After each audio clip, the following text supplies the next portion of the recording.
It's going to shit, man.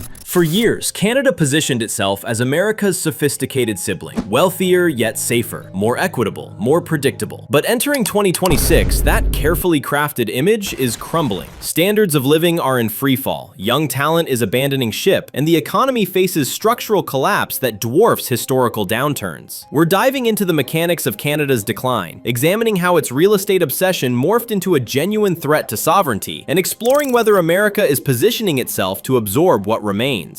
Let's establish something crucial up front. This analysis isn't investment guidance. We're dissecting Canada's economic catastrophe for educational purposes. For more investigations of this depth, hit that subscribe button and smash the like. It keeps this content coming. Understanding Canada's predicament requires abandoning the nation-state framework and adopting a corporate lens. Canada functions like a deteriorating franchise. Imagine a hotel chain coasting on decades-old prestige while the actual experience has degraded dramatically. The brand recognition persists, so customers still book expecting luxury. Upon arrival, they discover broken amenities, inflated prices, and skeleton crews struggling with basic operations. This perfectly captures Canada's economic reality, a high taxation, high expense jurisdiction that no longer justifies its premium through equivalent services or compensation. And customers, both citizens and international capital, are canceling their reservations. This didn't happen by accident. A productivity emergency has been metastasizing for generations. While America aggressively deployed capital into artificial intelligence, advanced machinery, and industrial expansion over the past decade, Canada channeled virtually everything into residential construction. The data is damning. Per-worker business investment has collapsed in Canada even as it skyrocketed south of the border. American workers now outproduce their Canadian counterparts by roughly 30%. The explanation isn't work ethic, it's equipment. Modern economies can't function when capital gets trapped in construction materials rather than flowing into technology and innovation. The structural rot goes deeper. Canada's economy operates under government-sanctioned monopolies. Canada's critical sectors, banking, telecommunications, grocery retail, operate as protected cartels with regulatory moats. Canadians pay mobile data rates approximately 7 times higher than Australians. Grocery retail sees roughly 80% of market share concentrated in a handful of corporations, effectively extracting monopoly rents on household essentials. This competitive vacuum functions as stealth taxation. Productivity stagnation suppresses earnings while monopolistic pricing inflates costs. The middle class gets crushed between these forces, which leads inevitably to talent hemorrhaging. For ambitious young professionals, the economic calculus in Canada has become mathematically indefensible. Relocating south means doubling your salary, slashing your tax burden, and purchasing housing at a fraction of Toronto condo prices. Canadian immigration to America has surged over 70% in 10 years. And Canada isn't losing average citizens, it's hemorrhaging exactly the high earners, risk takers, and innovators it desperately needs. Systems that punish achievement don't attract builders. This creates vicious feedback. As the tax base erodes, governments squeeze remaining residents harder to fund expanding deficits, which accelerates the departure of productive citizens. For 15 years, Canada hasn't been investing in economic engines. It's been incinerating resources in a real estate bonfire.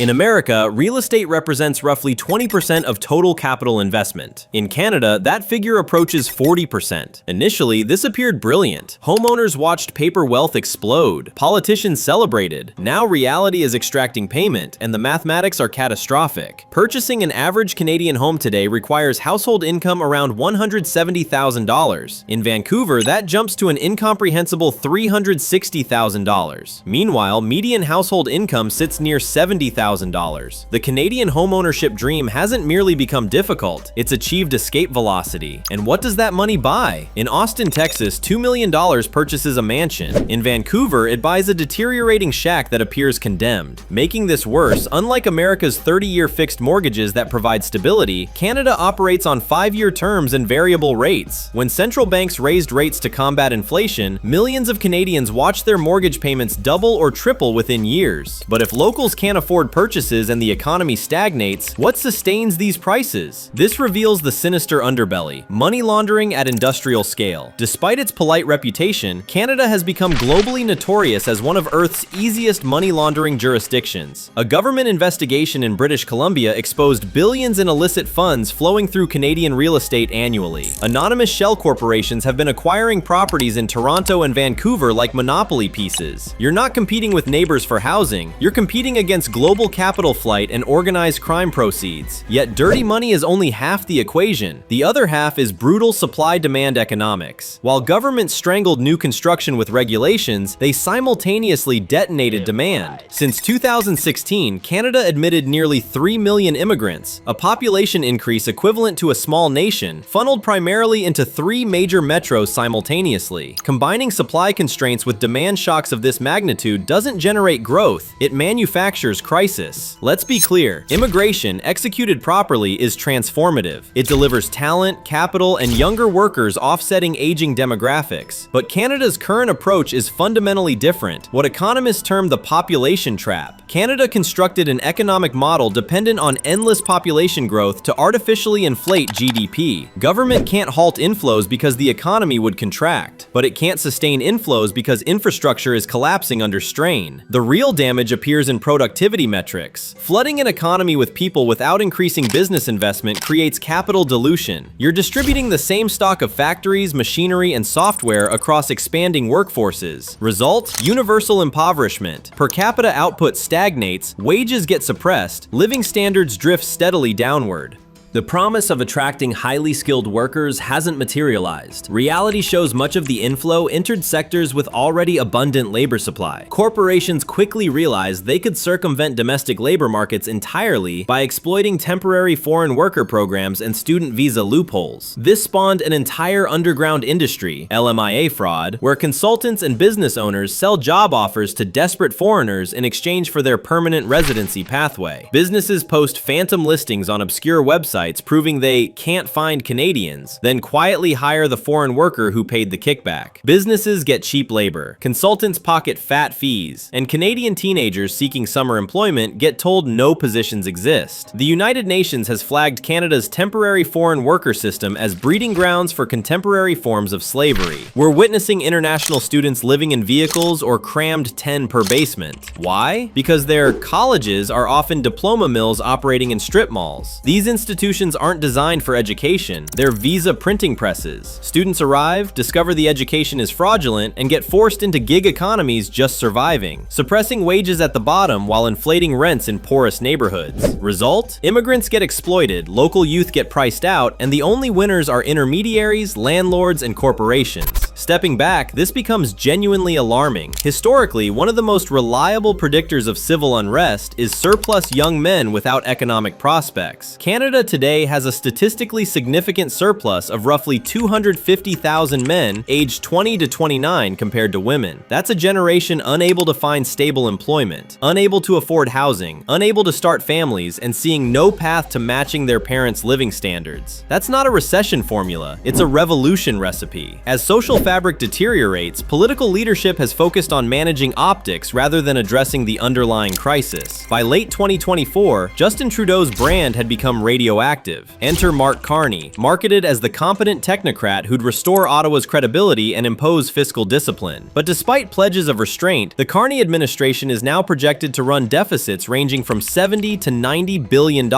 Canada's second largest deficit in history, exceeded only by emergency pandemic expenditures. This level of fiscal mismanagement has economists quietly invoking a name that terrifies anyone with historical awareness: Argentina. A century ago, Argentina ranked among Earth's wealthiest nations, the Canada of the Southern Hemisphere. But decades of catastrophic policy, protectionism, and debt transformed it into a serial defaulter. Canada is now speedrunning that identical trajectory, and government officials know it. In a leaked report this year, federal police warned of potential civil unrest once the public fully comprehends that the next generation will be permanently poorer than their parents. And if fiscal resources evaporate, the country itself could begin fracturing. Canadian Confederation is held together by equalization payments, massive transfers from wealthier provinces like Alberta to poorer ones like Quebec. But what happens when wealthy provinces go bankrupt or simply refuse continued subsidization? We're already witnessing renewed separatist movements in both Alberta and Quebec. If the federal government loses its capacity to maintain provincial alignment, North America's map could look dramatically different in coming decades. But Canada's greatest vulnerability may not be in Ottawa, it's the predator circling in Washington, D.C. A weakened, divided nation is an exposed target, and under the current U.S. administration, the era of the friendly neighbor has clearly ended. We're seeing activation of what U.S. national security strategy calls the Trump corollary, a blunt declaration that the Western Hemisphere belongs to the United States, and that non-hemispheric competitors are unwelcome. To enforce that doctrine, Washington has taken a sledgehammer to the trading relationship. The tariffs imposed in 2025 weren't merely a trade dispute, they constituted economic warfare. Because when 75% of your exports flow to one customer, and that customer decides to squeeze you, you don't have a negotiation, you have a hostage crisis. Rhetoric emanating from the White House has shifted from protectionism towards something resembling annexation. The jokes about Canada becoming the 51st state were initially easy to dismiss, but examining the scale of economic pressure being applied, the humor evaporates. Because while the US may not want Canada's broken economy, it absolutely wants its assets.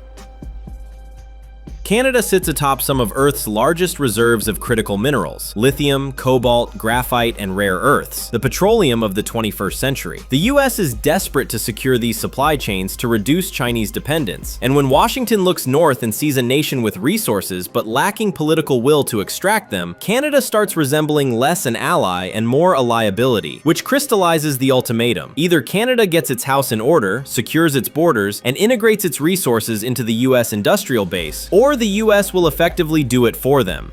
If you're finding this breakdown valuable, take a second to hit that like button and subscribe if you haven't already. It genuinely helps us continue producing deep dives like this. So examining the evidence, it's tempting to conclude Canada is destined to become a US vassal state, or worse, a fragmented collection of provinces fighting over remnants. But this outcome isn't inevitable, because despite the doom and gloom, Canada still holds cards most nations would envy. It possesses Earth's fourth largest oil reserves. It has uranium to fuel the nuclear renaissance. It has critical minerals essential for AI and EV revolutions. And it has a highly educated population currently being wasted on gig work and property speculation.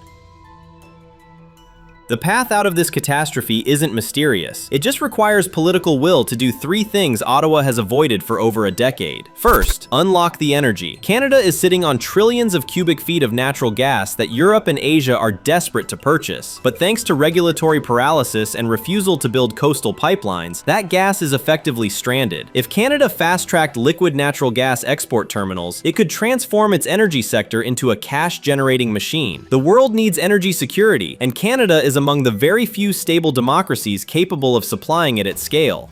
Second, destroy the oligopolies. Canada's cost of living crisis is largely manufactured. It's the product of government-protected cartels in banking, telecommunications, and grocery retail. If Ottawa opened these markets to genuine competition, letting American or European carriers compete with Rogers and Bell, or letting Aldi compete with Loblaws, prices would plummet and productivity would surge. You cannot build a dynamic economy when your largest corporations are effectively illegal to compete against.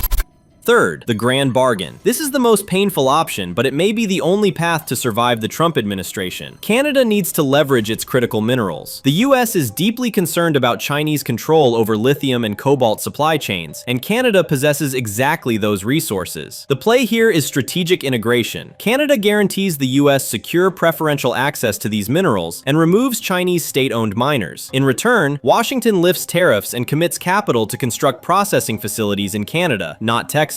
It's trading sovereignty for survival, and in 2026, survival may be the only viable strategy. If Canada can execute this pivot, away from a real estate casino toward an industrial powerhouse, it won't just survive, it could thrive as the energy and technology arsenal of the Western Hemisphere. But if it refuses, if it keeps doubling down on housing bubbles, debt, and managed decline, then the 51st state threat won't be rhetoric, it'll be a foreclosure notice. So here's the question, is Canada too far gone to salvage, or can a strategic reset turn the ship before it hits the iceberg? Drop your thoughts in the comments below. We read every single one. And if you want a deeper look at just how catastrophic the housing crisis could become, we've got a full breakdown waiting for you. Thanks for watching, and we'll see you in the next one.